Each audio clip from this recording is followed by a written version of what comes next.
हमारे जीवन में दुख, दर्द, डर, भय, चिंता, अशांति नहीं होनी चाहिए। हमारे जीवन में आध्यात्मिकता का होना बहुत ज़रूरी है, क्योंकि आध्यात्मिकता ही हमें इन सब चीज़ों से छुड़ा सकती है। इसीलिए इन्हीं अवगुणों से छुड़ाने के लिए बाबा ने एक संस्था का निर्माण किया और उसे एक विद्यालय का रूप दिया गया, जिसका नाम रखा गया प्रजापिता ब्रह्मा कुमारी ईश्वरीय विश्वविद्यालय, जो कि पूरे विश्व की आत्माओं को समान भाव से निमंत्रण देती है। सब आत्माओं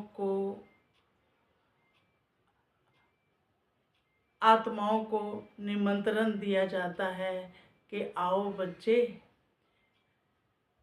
यहाँ आओ और अपने जीवन को सुंदर बनाओ। और ये यूनिवर्सल है, अर्थात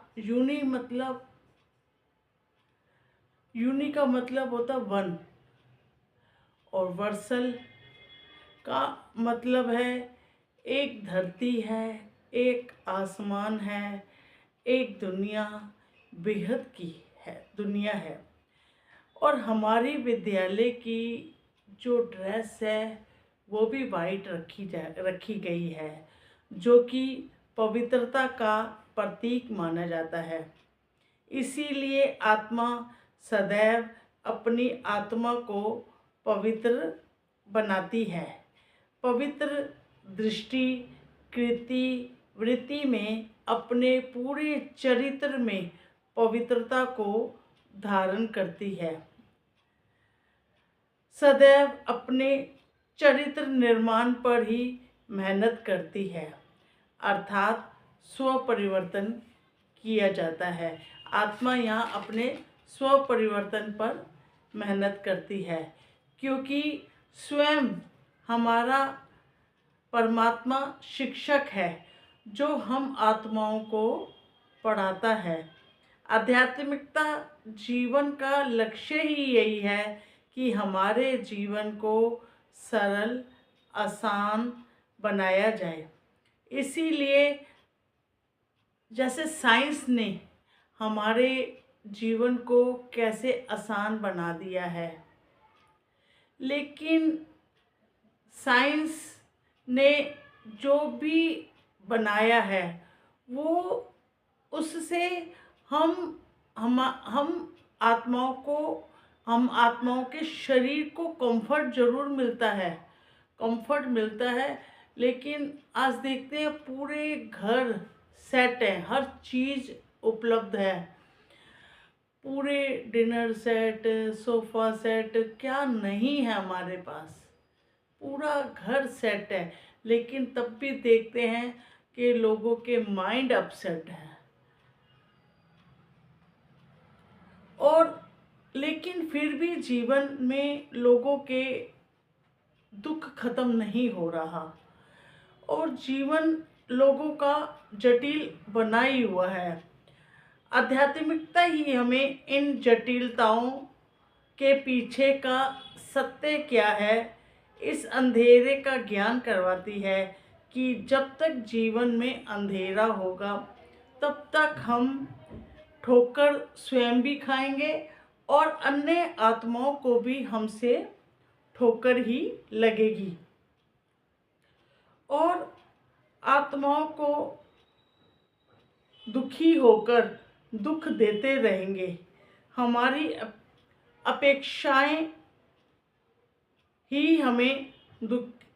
अब कौन हमें दुखी करता है? देखते हैं आत्मा के अंदर बहुत सारी अपेक्षाएं होती हैं, रिश्ते नातों में इतनी अपेक्षाएं होती हैं। वो अपेक्षाएं ही इंसान को दुखी और सुखी करती हैं।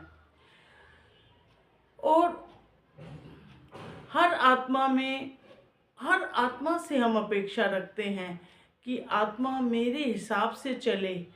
हमारे संबंधों में देखते हमेशा खींचातान बना ही रहता है, जिस कारण से हम दुखी और सुखी होते रहते हैं। और कई बार आर्थिक तंगी के कारण भी आत्माएं दुखी होती हैं। आर्थिक समस्याएं इतनी आ जाती हैं जीवन में कि मन इंसान का दुखी हो जाता है। पर उस दुख के कारण में जाया जाए तो वो हमारे मन की इच्छाएं ही हमें इतनी ज़्यादा हो जाती हैं, मन की इच्छाएं, जिस कारण से हमारे अंदर हजारों इच्छाएं जन्म लेती हैं। हम समझते हैं जब हमारी ये इच्छा पूर्ण होगी तो हम सुखी हो जाएंगे। हमें नॉलेज नहीं होती कि इन सब चीज़ों के प्राप्त होने से शरीर को तो हम कंफर्ट जोन दे सकते हैं, लेकिन अर्थात सुविधाएं दे सकते हैं, सदा मन को सुखी नहीं कर सकते। एक इच्छा खत्म होती है तो दूसरी इच्छा जन्म ले लेती है। सदा मन देखते भागता ही रहता है, और भागता हुआ मन कभी शांति को फील नहीं कर सकता। अर्थात मनुष्य सदा सुखी दुखी होता रहता है। अगर मन की हुई तो अल्पकाल के लिए सुखी फील करेगा, कोई इच्छा पूरी नहीं हुई तो सदा खुद को या सामने वाले को कोसता रहेगा, सदा भिखारीपन की अवस्था में रहता है। हर किसी से मान शान की इच्छा रखता है, अगर नहीं मिलता तो सदा सदा प्रयासरत रहता है। अपमान होने पर सदा दुखी, उदास और मायूस हो जाता है। फिर मनुष्य दुखी होकर एक भगवान को बुलाते हैं। जब आत्मा अति पतित होकर परमात्मा को बुलाती है, तभी परमात्मा उसके जीवन में बाप बनकर, टीचर बनकर, सतगुरु बनकर, अर्थात सब संबंध निभाने चले आते हैं। और तब आत्मा बोलती है, बाबा कि तुम्हारी शिक्षाएं सदा है संग हमारे, बाबा तुम्हारी शिक्षाएं सदा है संग हमारे। कैसे बाबा, आपने हमारा शिक्षक बनकर इतनी अच्छी अच्छी शिक्षाओं को धारण करवा दिया, हर प्रकार से आत्मा को संपन्न और संपूर्ण बना दिया। बाबा, आज आत्मा अपने को भरपूर और संतुष्ट महसूस कर रही है। बाबा, ये तभी संभव हुआ जब आप स्वयं धरती पर आकर बाप फिर शिक्षक का रोल भी निभाते हो। रोज रोज प्यार से शिक्षक बनकर पढ़ाते हो। रोज नित्य नई शिक्षा आत्मा को देते हो।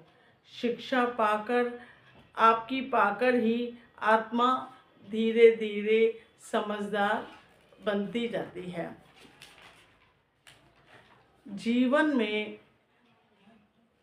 सबसे पहला लेसन बाबा आपने हमें A4 आत्मा का पढ़ाया और उसे अनुभव भी कराया कि बच्चे, तुम ये शरीर नहीं, तुम एक आत्मा हो।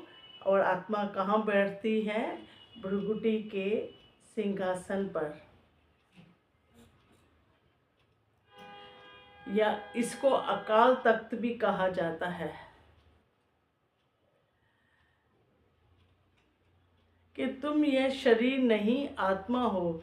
धीरे धीरे आत्मा का तीसरा नेत्र खुला, जिससे आत्मा अपने स्वरूप में जाग जाती है, जिस कारण ही मैं मेरे की दुनिया का विनाश हो जाता है।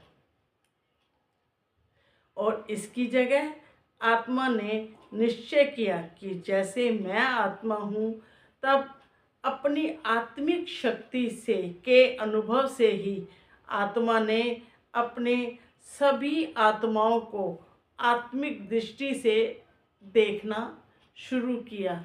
अर्थात जब मैं अपने लिए आत्मा का निश्चय करूँगी, तभी सामने जो भी आएगा तो हम उसके आत्मिक स्वरूप को देखेंगे।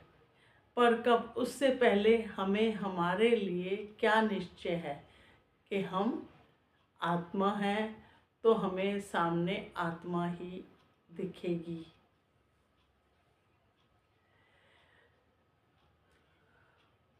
आत्माओं को आत्मिक दृष्टि से देखना आरंभ किया, जिसके फलस्वरूप हमारी दृष्टि आत्मा भाई भाई है, जिस कारण हमें सत्य परिचय मिला।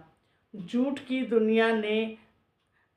दुनिया में आत्मा अपनी न्यारी और प्यारी अवस्था में रहने लगी, अर्थात शरीर से उपराम हो गई, अपनी आत्मिक अवस्था में आ गई, तो न्यारी प्यारी होकर रहने लगी।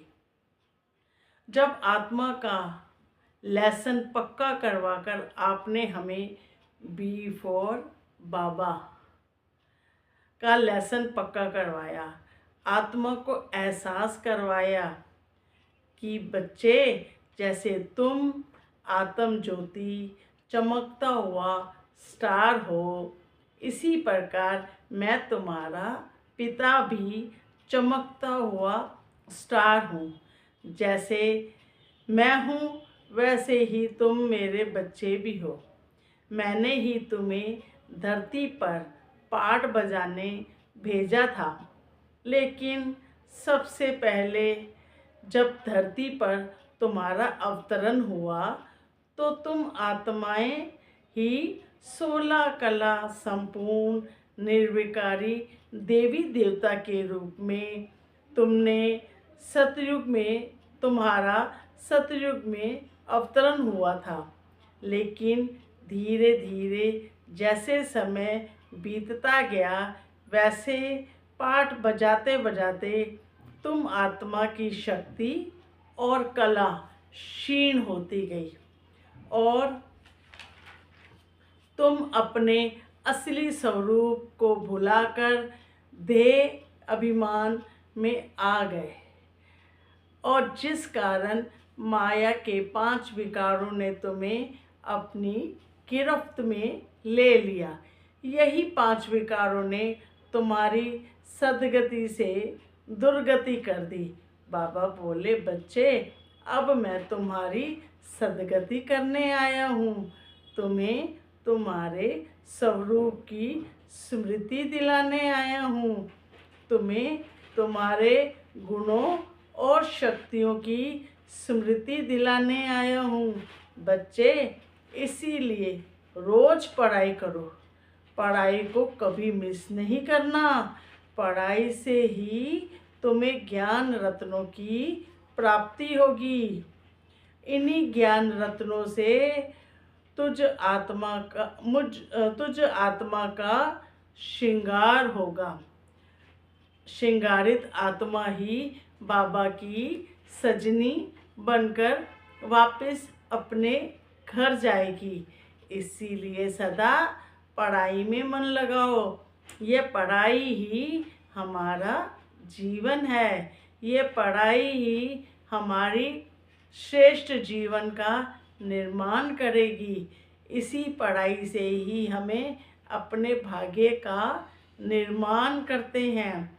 इसी पढ़ाई को पढ़कर ही हम अपने श्रेष्ठ पद का भी सतयुग में निर्धारण करते हैं कि हमारा सतयुग में जितनी ज़्यादा ज्ञान अपने जीवन में लगाएंगे, धारणा स्वरूप बनेंगे, औरों को भी धारण करवाएंगे, तभी बाबा कहते हैं उसी के हिसाब से तुम्हारा सतयुग में पद मिलेगा तुम्हें।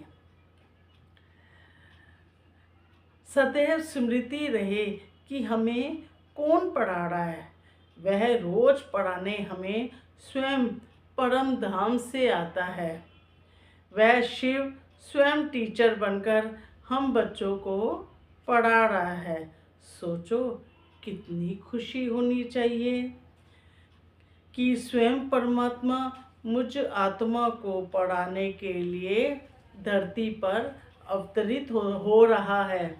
रोज बाबा कितनी दूर परम धाम से हम बच्चों को पढ़ाने के लिए रोज आते हैं कि मेरे बच्चे पढ़कर सुखी हो जाएं।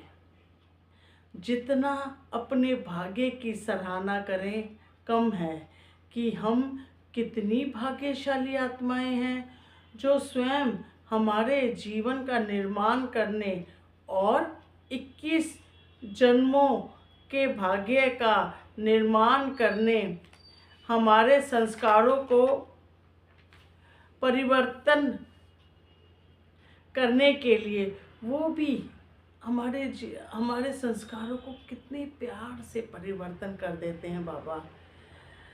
और बड़े प्रेम से हमारा कब जीवन बना देते हैं कि आत्मा को स्वयं भी पता नहीं चलता कि कब आत्मा की मन बुद्धि समर्पित हो जाती है। और समर्पित बुद्धि बाबा को बहुत पसंद है। पर यह सब बाबा के प्रेम और साथ के कारण ही संभव है। बाबा ने हमें तीसरे नेत्र से देखने का अभ्यास करते रहो। बाबा बोलते हैं कि हमेशा तीसरे नेत्र से ये अभ्यास करते रहो। स्वयं को भी आत्मा समझो और अन्यों को भी आत्मिक दृष्टि से देखो। मीठे बच्चे, देही अभिमानी बनो। अपने को आत्मा समझ भाई भाई की दृष्टि से देखना है, तभी तुम्हारा ज्ञान का तीर अच्छी रीति से लगेगा। अर्थात तभी तुम सामने वाली आत्मा, जब तुम्हारी आत्मिक अवस्था होगी तभी तुम सामने वाले को अच्छी रीति से समझा सकोगे। यह अपने अंदर नई आदत डालनी है, फिर शरीर का भान निकलता जाएगा। इससे ही माया के तूफान कम आएंगे, क्योंकि माया के जो सारे तूफान आते हैं जब हम अपने आप को शरीर मानते हैं, तभी माया हम पर इफेक्ट डाल पाती है। इससे ही माया के तूफान कम आएंगे और बुरे संकल्पों से भी बचे रहेंगे। तुम्हारी क्रिमिनल आई भी खत्म हो जाएगी, अर्थात तुम्हारी नज़र भी स्त्री पुरुष शरीरों से ऊपर उठ जाएगी। हमें अपने आप से मेहनत करनी है, दूसरों को नहीं देखना है। जो मेहनत करेंगे वही उच्च पद पाएंगे। बाबा कहते हैं कि जो दूसरों को देखता है ये रॉयल्टी नहीं है। हमेशा अपने को देखो, अपना परिवर्तन करो, यही तुम बच्चों की रॉयल्टी है। जो हमेशा दूसरों का परिवर्तन कराएंगे ये तुम बच्चों की रॉयल्टी नहीं है। इसीलिए अगर कोई उल्टी सुल्टी बात बोले तो चुप हो जाओ, चुप रहो, क्योंकि ताली दो हाथों से बजती है। इस समय तुम्हारा जीवन अमूल्य है, पर देखा जाता है कि सहन उनको करना पड़ता है जो मनुष्य देह भान में होता है, क्योंकि जहाँ अभिमान होता है वहीं अपमान लगता है। अगर मैं देह में हूँ, कुछ न कुछ बनी हूँ, तो मुझे हर आत्मा की अच्छी बुरी बात का असर मुझ पर होगा। और मैंने आत्मा का लेसन अगर पक्का हो गया अगर मुझे आत्मा का लेसन पक्का हो गया, आत्मा अपने स्वमान में जाग जाएगी। स्वमानधारी आत्मा का ही अपमान नहीं हो सकता। जो आत्मा अपने आप में जाग जाती है, अपने स्वमानों में जाग जाती है। बाबा ने कितने स्वमानों की माला पहनाई है हमें। हमेशा उन्हीं मालाओं का चिंतन में रहें, उन्हीं के उसी के महत्व में रहें, हमेशा जागती ज्योत बनी रहें। जिस आत्मा ने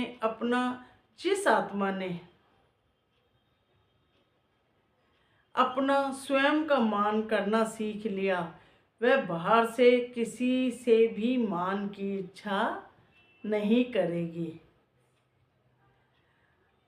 ना मान लेगी। स्वमानधारी आत्मा हमेशा स्वयं भी मान में रहकर अन्य आत्माओं को भी मान की नज़र से देखेगी। जिस आत्मा को स्वयं का मान करना आ गया, वही आत्मा अन्य आत्माओं को भी मान की नज़र से देखेगी। अर्थात जब मैं अपने लिए निश्चय करती हूँ कि मैं परमात्मा का, शिव बाबा का, मीठे बाबा का बच्चा हूँ, तो मेरी नज़र अन्य आत्माओं को भी उसी नज़र से देखेंगे हम कि ये जो सब आत्माएं हैं, ये भी तो मेरे मीठे शिव बाबा के बच्चे हैं।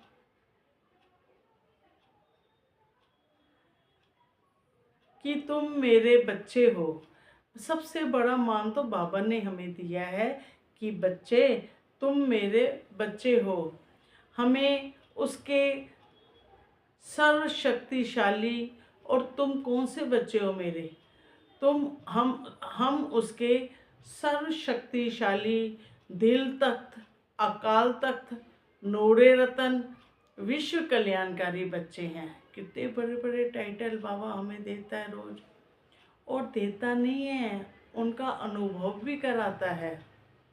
और सदा वह अपनी ही महिमा में स्थित होते हैं उसके बच्चे, क्योंकि बाबा ने C4 कनेक्शन बच्चों का अपने साथ जोड़ दिया।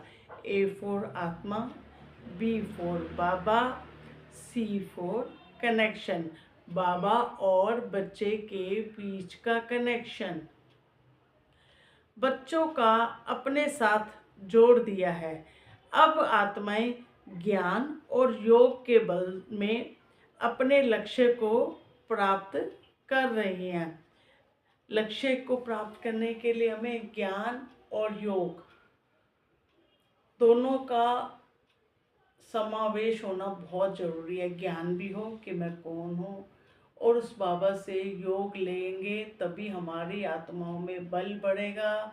जब बल बढ़ेगा तभी हम धारणा स्वरूप बनेंगे। जब धारणा स्वरूप बनेंगे तो सहज ही बाबा की सेवा अपने आप होगी। उस बच्चे को सेवा करनी नहीं पड़ती। उसका चेहरा, उसका चलन, उसका जीवन अपने आप ही सर्वत्र सेवा करता है। क्यों? क्योंकि उसकी अंदर से सुख, शांति और की किरणें निकलती रहती हैं, और वो पूरे विश्व में फैलती हैं। जब वह आत्मा उस शिव पिता से जुड़ा होता है, तो शिव पिता के साथ जुड़कर भी पूरे विश्व की ही सेवा करता है। फिर बाबा ने हमें D4 ड्रामा का पाठ भी पक्का करवाया कि बच्चे, यह ड्रामा जो 5000 वर्ष का है, बाबा ने जैसे एक दिन 24 घंटे का होता है ना, ऐसे ही ब्रह्मा का दिन और ब्रह्मा की रात गाई जाती है। ऐसे ही जो ब्रह्मा का दिन होता है वो पूरे 5000 वर्ष का होता है। 5000 वर्ष का मतलब उसमें जैसे सुबह दिन रात शाम, शाम और रात आती है ना, ऐसे ही 4 वेले गाए जाते हैं ना, ऐसे ही 4 युगों को भी गाया जाता है। क्या है 4 युग, कौन से हैं? एक है सतयुग, फिर आता है त्रेता युग, फिर आता है द्वापर युग, फिर आता है कलयुग। और कलयुग और सतयुग के बीच में भी एक युग आता है जिसको कहा जाता है संगम युग। और इस संसार में संगम युग को यहाँ अमृत वेले का नाम दिया गया। अमृत वेला में देखते हैं ना, जब सुबह का टाइम होता है तो कैसे कई आत्माएं परमात्मा को याद करती हैं, और कई आत्माएं देखो गलत कामों में लगी रहती हैं इसी समय, और इसी समय का दुरुपयोग करती हैं, और कई आत्माएं इसी समय का सदुपयोग करती हैं। अमृत वेले का बहुत महत्व है, और कई आत्माएं सोने जाती हैं, और कई आत्माएं देखो तो इस समय उठती हैं, सोकर उठती हैं अमृत वेले के लिए, और परमात्मा को याद करने के लिए, अपने जीवन को सफल करने के लिए, अपने जीवन को बनाने के लिए, उस परमात्मा से कनेक्शन जोड़ने के लिए उठती हैं। तो 5000 वर्ष का है, जिसमें हर आत्मा इस ड्रामा में अपना पार्ट बजाने अपने समय पर धरती पर अवतरित होती है। ड्रामा के आदि मध्य अंत का ज्ञान दिया बाबा ने हमें। आदि मध्य और अंत का ज्ञान दिया। आदि मतलब जब हम परम धाम से नीचे आत्माएं उतरती हैं सतयुग में, सतयुग की शुरुआत में उतरती हैं, तो बाबा ने कहा वो तुम्हारा आदि है। मध्य है, मध्य जब हम देवताई चोले से हम नीचे उतर सतयुग त्रेता से होते होते द्वापर युग में आते हैं, तो हम ही हम ही देवता फिर बाद में पूज्य का रोल अदा करते हैं, अर्थात हम देवताओं की पूजा होती है। जैसे देखते हैं ना, गणेश, लक्ष्मी, हर देवी देवता की पूजा द्वापर युग से ही शुरू होती है। और सबसे पहले किसकी पूजा शुरू हुई? सबसे पहले पूजा हुई शिव की। क्यों? क्योंकि शिव को सबसे पहले पूजा गया, क्योंकि शिव ने ही कलयुग को सतयुग में परिवर्तन किया था, और हम आत्माओं को स्मृति दिलाई थी, और हम आत्मा मनुष्य आत्मा से हमें देवता तुल्य बनाया था। उसके बाद देखते हैं धीरे धीरे उतरते उतरते फिर लक्ष्मी और नारायण, उनकी पूजा होने लगी। फिर और थोड़ा टाइम आया, कृष्ण की पूजा होने लगी। फिर धीरे धीरे ऐसे उतरते उतरते फिर बहुत उतरते उतरते देखते हैं लास्ट में आकर तो प्रकृति की भी पूजा होने लगी। लोग प्रकृति की पूजा करने लगे, और पूजा भी कैसे, और देवताओं की पूजा भी देखो कैसे होने लगी। पहले तो उनकी मूर्तियां बनाएंगे, उनकी मूर्तियां बनाकर उनको अपने घर पे स्थापित करेंगे, इतना खर्चा करेंगे, और उनको भाव से उनको अपने घर में बिठाकर उनकी आरती करेंगे, उनका भोग लगाएंगे, और लास्ट में क्या करेंगे? उनको जल प्रवाह कर देंगे उनका। तो बाबा कहते हैं ये भी तुम्हारा ही है, तुम देवता थे, फिर बाद में अब ये जल प्रवाह क्या है? जल प्रवाह करके भी हम क्या कर रहे हैं? आत्मा की कितनी दुर्गति हो गई। बाबा कहते हैं बच्चे, मैं ड्रामा के आदि मध्य अंत का ज्ञान दिया, आत्मा के 84 जन्मों का ज्ञान दिया, और इस ड्रामा में सतयुग से लेके एंड कलयुग के संगम युग तक हम 84 जन्म लेते हैं। और बाबा कहते हैं संगम युग तुम्हारा पहला जन्म भी कहलाता है, क्योंकि यही जन्म हमारा कमाई का भी जन्म हुआ है। इसी जन्म में हम जो कमाई करते हैं फिर 84 जन्म प्रारब्ध रूप में खाते हैं। इसीलिए इसमें समय की बहुत महत्व बताया गया है कि इस समय का 1 सेकंड 1 साल की कमाई तुम्हें देगा बच्चे। इसीलिए 1 1 सेकंड अपनी कमाई जमा करो। यह ड्रामा बना बनाया है। बाबा कहते हैं बच्चे, मैं ड्रामा को चेंज नहीं कर सकता, मुझे भी इस ड्रामा में अपना रोल बजाना पड़ता है।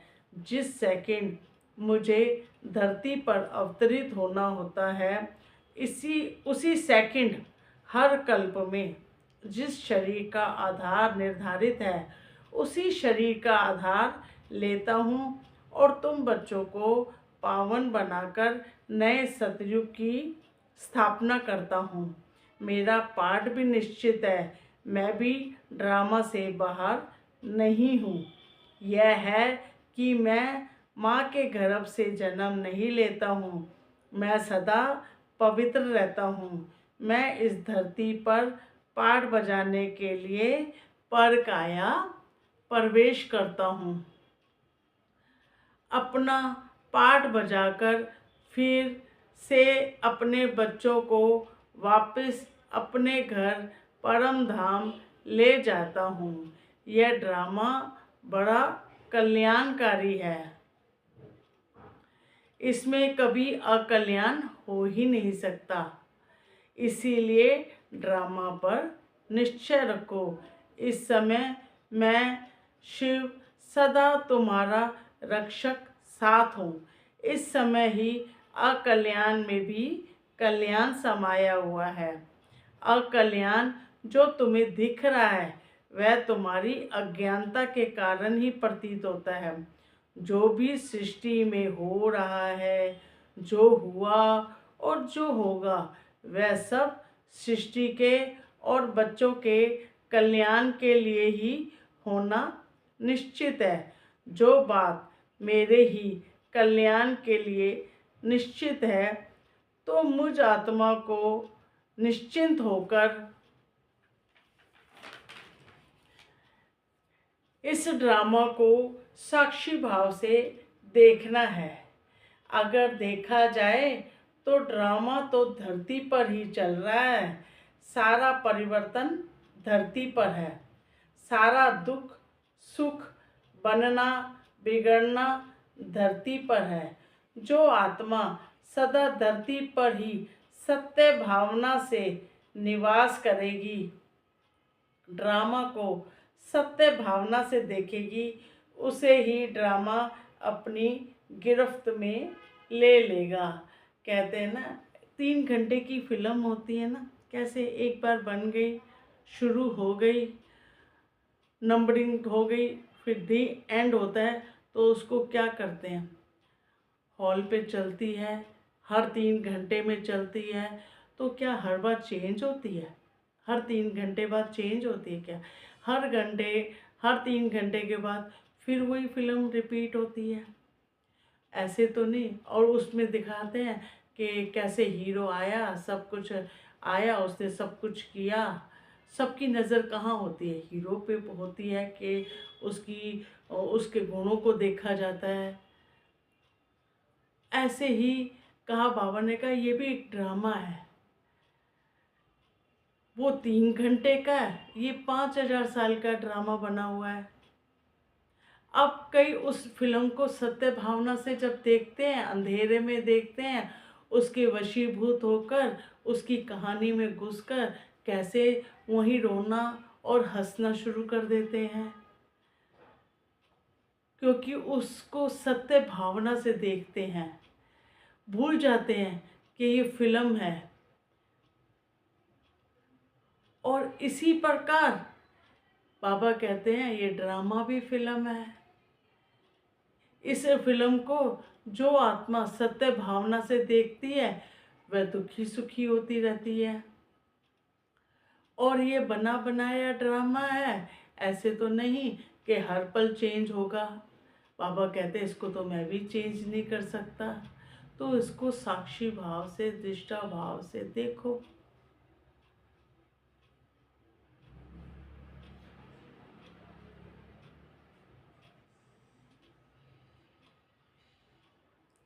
उसे ही ड्रामा अपनी गिरफ्त में लेगा।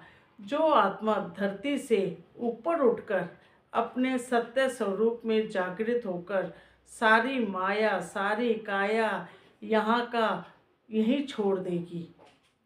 जिसे पहले ही छोड़ना आ गया उसे कौन पकड़ सकता है। और फिल्म को भी जब वो अंधेरा हट जाता है, फिल्म ख़त्म हो जाती है, तो हम रोते हैं क्या? फिर नहीं रोते। क्यों? क्योंकि यह है कि ये तो फिल्म है। तब याद आता है जब गेट दरवाजे खुलते हैं, रोशनी हो जाती है, तब वो स्क्रीन में फिल्म दिखना बंद हो जाती है। कभी भी देखो, हॉल में भी अगर दरवाजे खुल जाए ना, तो लोगों को मज़ा नहीं आता कि अंधेरा नहीं है, अंधेरे में ही फिल्म साफ दिखाई देती है। ऐसे ही जब हम अंधेरे में होते हैं तब हम हर सीन को सत्य भावना से देखते हैं, और सीन को सत्य भावना से देख के दुखी सुखी होते हैं। लेकिन बाबा हमारी क्या करते हैं, हमारे कपाट खोल देता है, हमारे अंदर के दरवाजे खोल देता है। दरवाजे खुलते ही रोशनी हो जाती है, और तीसरा नेत्र खुलते ही सब साफ नज़र आने लगता है, और आत्मा दुखी सुखी होने से बच जाती है।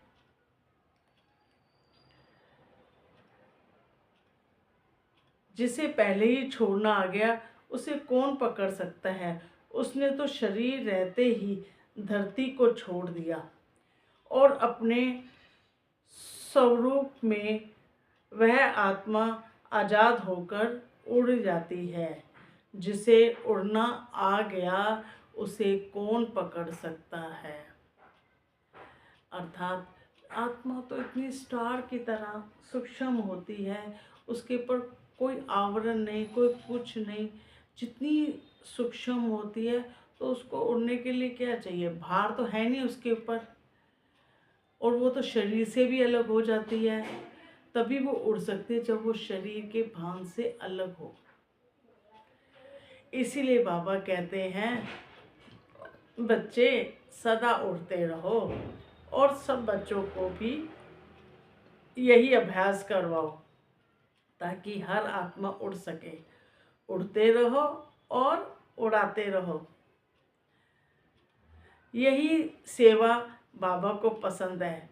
यही सेवा बाबा की सच्चे दिल से करनी है। हर पल मन से हर आत्मा को और विश्व की सभी आत्माओं को दुआएं देनी हैं, उनमें शक्ति भरनी है, और रूहानी दृष्टि, वृत्ति और कृति से हर पल बाबा की सेवा में हाजिर रहना है। तभी हम बाबा के दिल तख्त नशीन बच्चे कहलाएंगे। पर हमेशा स्मृति रहे, हम तो निमित्त है, करावनहार बाबा है। और निमित्त भाव सपने में भी नहीं भूलना चाहिए कि मैं आत्मा निमित्त हूँ और करावनहार बाबा है। ओम शांति, ओम शांति, ओम शांति।